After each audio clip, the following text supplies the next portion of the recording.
know, so I don't sound like who know the labor rights. Mr. Win can't hear who the labor rights. Mark Wallen can't hear who the labor rights.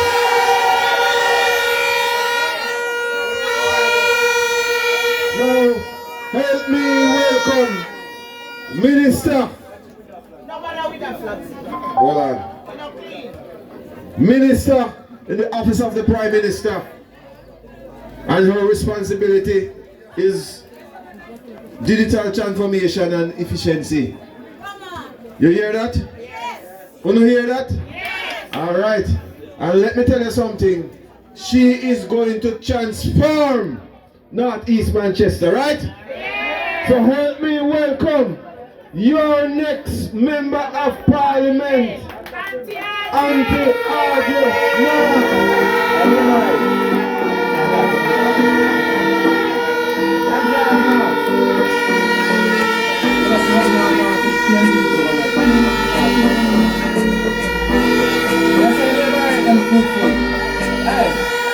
Could I retire?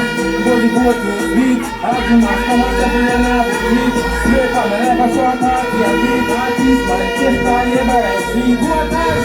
See me, yeah, we in a market square today. Argument, we not this day and night. I want this day and after. I don't be doing them quick, it's the first time, I'm gonna make it quick, hey.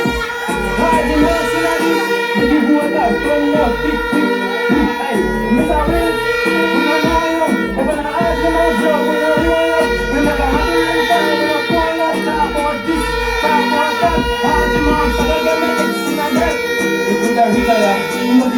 Sweet, Audley Marks, come up to the club, build labor rights. This is we in a market. Show labor rights. Show labor rights. Show labor rights.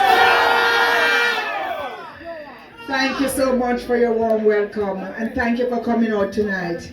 You know, it's hard to follow these vibe masters, you know. I'm not a very vibesy person, so I'm learning. So I'm trying to decide. The usual format that I like is to have a town hall style where I speak a little bit and then I hear from you. But I feel almost like we're at a party tonight, so I won't stay too long with the town hall format. We'll get back into more of a party. But I wanted to share with you. Are you hearing me? Yes. All right. I wanted to share with you just a little bit about me as I have come here and I'm asking you to support me and to vote for me, and I think you deserve to know about me and for me to hear from you and hear what it is that you'd like me to accomplish as your member of parliament. Now we can't do it all tonight, but this is the start of the conversation. And so everyone that is here tonight, gentlemen over there in the corner, everyone that is here tonight, I want you to be quiet for a few minutes while I just share a bit about myself. I was away, as you have mentioned, for the last 10 years, almost 10 years. And this evening when I stopped at a particular location as we're walking through Tiki. I know I need to say it just like that, Tiki. A gentleman said to me, you know, it's a pity you didn't come here before. And so I know there's a feeling that I'm here late. And I want you to recognize that you have a Prime Minister of Jamaica who is looking at everything from a 360-degree angle. And I want you to know that 70% of Jamaica's economy is still dependent on the United States. And so when he asked me to stay a bit longer there to make sure that certain things that were looking to happen, that they are solved before I come home, it is for a good reason that I was away so long. So some people might call me import because that I come from Washington, but I'm very much a born Jamaican, yes, a daughter of the soil, yes, who have been a farmer a taxi driver, a bus operator, a nightclub operator, a manufacturer, and some of you know as a fintech entrepreneur, paymaster. And all of my businesses are done here in Jamaica. So the persons who take care of the dead should really not talk about anything that they don't know about. But I want to say to you that my greatest pleasure now is to be serving at home, to be back home. And I thought it was a privilege when the Prime Minister asked me to represent Northeast Manchester. And my belief, my response is, I will do it if the people will accept me.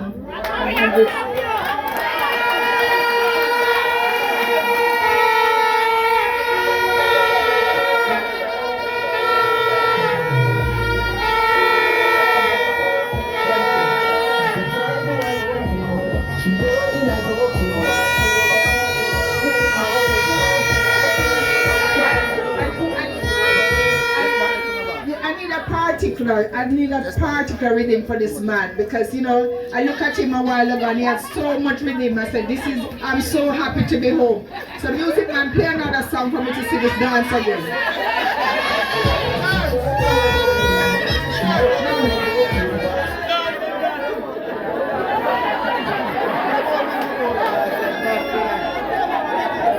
Come on, music man.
We are talented, we are creative, we are hardworking, we are resilient. And what we need now, we just need opportunities. And the reason why I'm so committed and determined to see a success here in Northeast Manchester is that from I came and started going through the various communities, what I see are people who are hardworking, industrious, and just looking for more support and opportunity.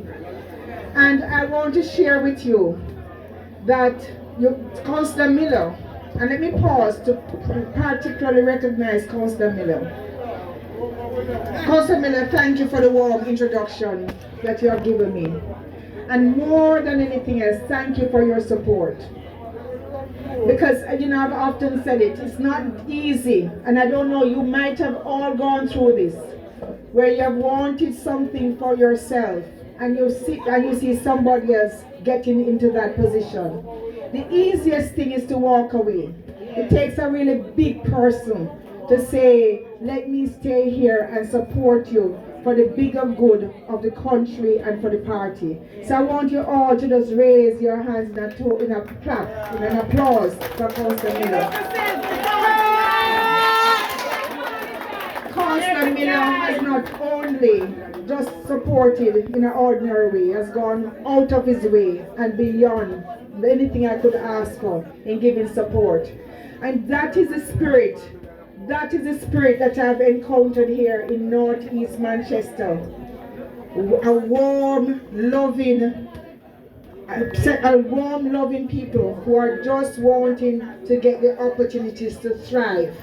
And I am determined and I'm committed to helping to create those opportunities. So if you notice,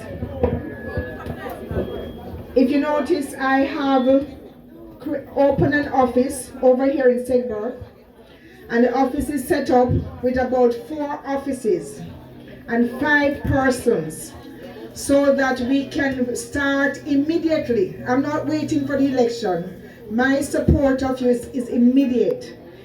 And so there are 5 persons there who are intervention officers. If you have back to school concerns, there's someone there to get your information and to contact you to support you. If you have medical issues, there's someone there to support you. If you have water issues, there's someone there to support you in providing black tanks until we can fix the water supply. And there are persons there to support our farmers and to work on the infrastructure needs in your community, such as roads, water, and electricity. For me personally, I recognized that you had an MP who was hardworking, but he was serving at a time when Jamaica had gone through a very difficult period. Our debt to GDP, and sometimes people say, oh, that's macroeconomics, but it affects you right here. Our debt was so high, nothing was left to really support the development of your country and your constituency. So he did his best. But what your Prime Minister has done over the last almost 10 years, 9 years plus, is that he has created an environment where we now have economic stability. He has created a foundation that given a 3rd term, it will be now time to take off. And you'll hear for yourself, you will feel it and you will see the prosperity that he's talking about. Because he has brought the debt down from 150% of debt to GDP to 68%. We now have money to put back into schools, hospitals, roads, health centers, water infrastructure, to business support, everything that will help lift the economy and lift your lives. And that is why I'm so determined to support the Prime Minister in this vision, because I know we are very close for you all to start seeing the prosperity that he speaks about so often. And I'll tell you something about having a vision. As an entrepreneur, I remember telling persons many times, back in 1995, a long time ago, when I first had the idea to create Paymaster, the idea that you can go somewhere outside of a utility company and pay a bill. Many persons tell me that's not possible. You can't do that. But I knew it was possible because I had a vision. And the difference between people have vision and the other that people can see after a while and buy in, and the persons who don't have any, who say the same things and people think that is madness. The difference is they can take you off to Bellevue or some other place like that, where the person of a vision that people can buy into will gradually start seeing it become a reality.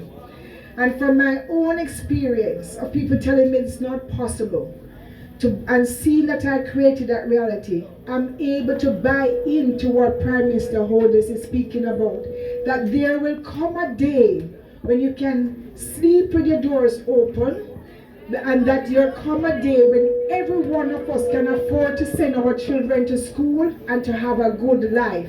He's very focused on that vision, and I'm totally bought into it, and that's why I'm here. And I am determined that Northeast Manchester, with your support, if you give me your support to become your MP, that you will see that this constituency will become the pilot, will become the example of what prosperity looks like. So, as somebody that used to be a farmer, one of my first interests was to support the farming community. And as you can see, last week we broke ground to reopen the Coleyville Cold Storage Center. We are now looking at re-establishing the site for the RADA office. You are going to have a RADA office back in Northeast Manchester within 3 months.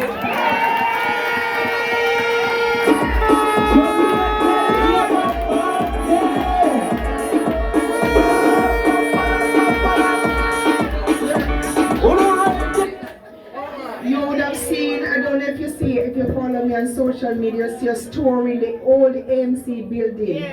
We are going to start to speak with the contractors.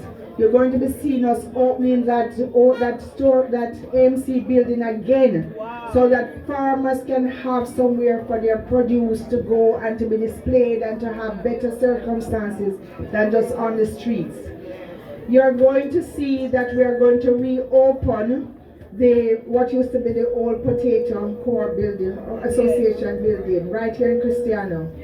So everything that your MP did not have the resources to maintain, we are now in a better position as an economy to reopen, to restore, to revitalize, and to lift Northeast Manchester.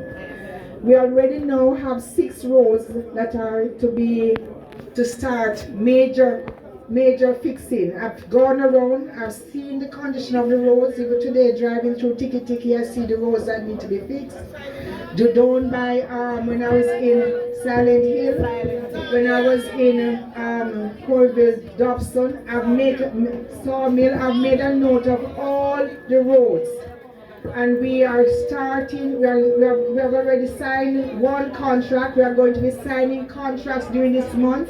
And I'm hoping that you will start seeing, even before the election, that you will start seeing the roads being fixed. I commit to you that we have dedicated resources to make the infrastructure of Northeast Manchester with your roads, your electric, your lights, and your water better.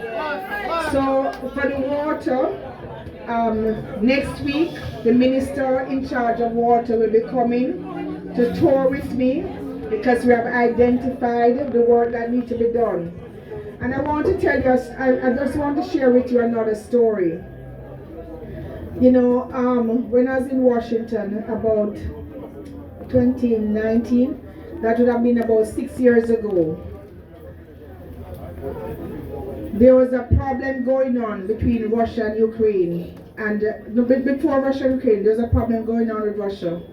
And there were many businesses out of there was going to be under sanctions, including the company that owned the bauxite plant in Kirkvine. They came and they asked the ambassadors of countries that provide bauxite, if they could assist. Now you have big countries like Ireland and New Zealand and Australia and South Africa. Most of the ambassadors were, not so sure how they could assist. But when I heard that about 3,000 Jamaican workers were at risk, I jumped right in. We worked very hard to ensure that there were no sanctions against the operators in Jamaica. And at that time, the chairman said to me, I hope I can be of assistance one day. And I said, I'll keep your number. Never had any idea of how that one day will be. But Councillor Miller told me about a month or 2 months ago when I came. He said, do you know that there are some wells down at Widalco, down in Kirkvine, that if we get access to them, it could serve all of Northeast Manchester water supply? So I said to him, okay, I know there's an immediate need, so I'm going to get black tanks to the workers. And we have done that, and I said, let us get as many black tanks as people need as an immediate solution. So some people had jumped in my chest saying that it is unfair for me to get black tanks for the workers. And you know my position. Black tanks after black tanks after black tanks for every worker and every member that needs every person in Northeast Manchester that need water support while we are working on a permanent solution. But to finish the story, when I start checking out, how do I get access to these wells? Because my interest is in a permanent solution to the water needs of Northeast Manchester. It turns out that the same person that told me 6 years ago that if you ever need help, the same person was the chairman of the company that owns those plants. And when I called, he said, I will come down to Jamaica, I will meet with you, and I'll give you all the help that you can get to get access. So I want you to know that that is something that we are working on. and I'm going to be dedicated to working on efforts to make sure that the water problems that you are experiencing will be a thing of the past. Yes.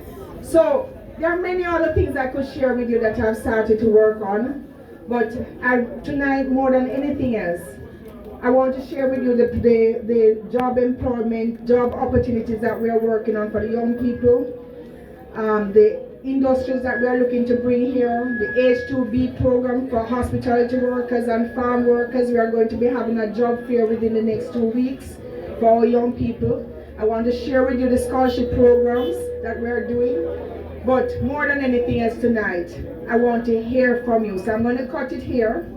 You have my brochures there that tell you about the manifesto of what I'm committing to do, so that you can, when you visit with me at any time, when you visit with me, you can ask me any questions of where things are, and I'll always be available to answer your questions and to answer your concerns.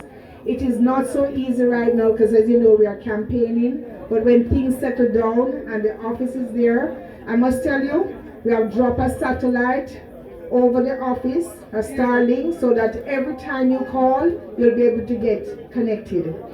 We are putting, it's about 10 phones we are putting in this week, because my desire is to make sure that you never have reason to say you cannot reach your MP. So I'll be available to you. All you have to do is support me, and I'm here to support you.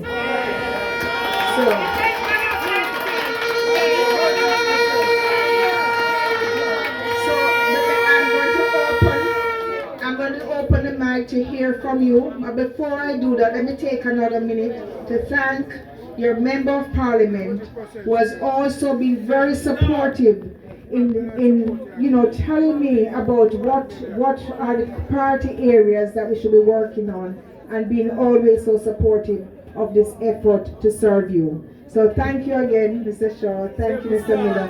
Thank you all for listening. I open the mic to you.